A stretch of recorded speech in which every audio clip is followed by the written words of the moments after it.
You know those speakers who have everyone on the edge of their seats hanging on every word?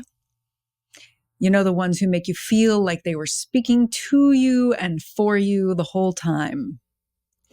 One of the things that those speakers know is that great speaking is a conversation. Yes. I mean, even when the speaker speaking is standing on a podium or on video or on Zoom. Most of us are trained to think that speaking is a monologue, actually, even a soliloquy. We think of it that way, and we take responsibility for the whole entire experience, which is an awful lot of pressure.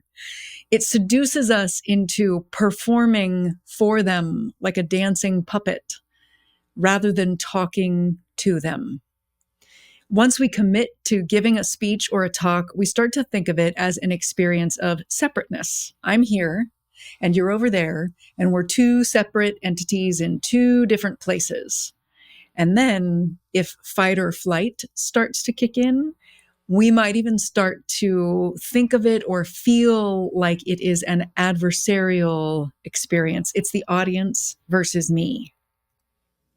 Whether or not we're even thinking about it that way in our minds, our bodies might go into that. And then we take on all the responsibility and we get ready to dump the information that we want them to know and get out of there as quick as possible without leaving any room for their experience, without listening to them and giving them space to digest.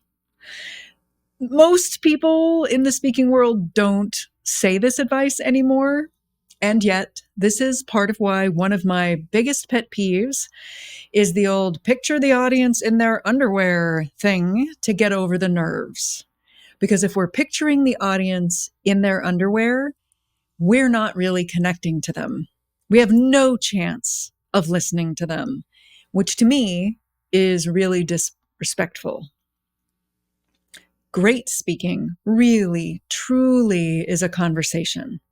And by great speaking, I mean speaking that inspires, speaking that empowers the people in the room, speaking that brings transformation of some kind, speaking that is an emotional experience as well as an intellectually stimulating experience. So the next time you're speaking, whether it's shooting a video or speaking to a room full of people or being on Zoom, treat it as a conversation. Reframe it for yourself, even with a formal speech, even if you're standing on stage at a podium with a microphone in front of you. Here's how it works. As the speaker, your half of the conversation does include most of the talking. It's the verbal half of the conversation. The audience's half is mostly nonverbal. To do that, before the conversation even starts, connect to your higher self. Connect with why you're speaking in the first place. And then set an intention for what you want for the audience. One word or a short phrase. What do you want them to feel? What do you want the vibe in the room to be? And then listen as you speak. Listen to their nonverbals. Notice their facial expressions, their body language. Feel the energy in the room shifting moment by moment, breath by breath.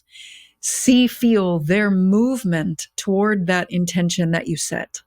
Really, truly connect with them. See them. Listen to them. Notice the nonverbal half of the conversation that they're giving you, primarily nonverbal.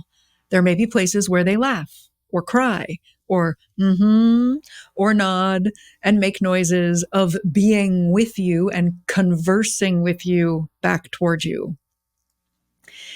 When you're seeing it as a conversation, it becomes a shared experience.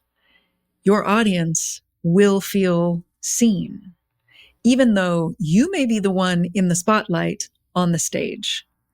Let me know how that goes. If you're on YouTube, drop a message in the comments. If you're listening on a traditional podcast platform, look for the Send Lauri a Message link in the description. And if you enjoyed this, please share with a friend or a colleague who you think might enjoy it too.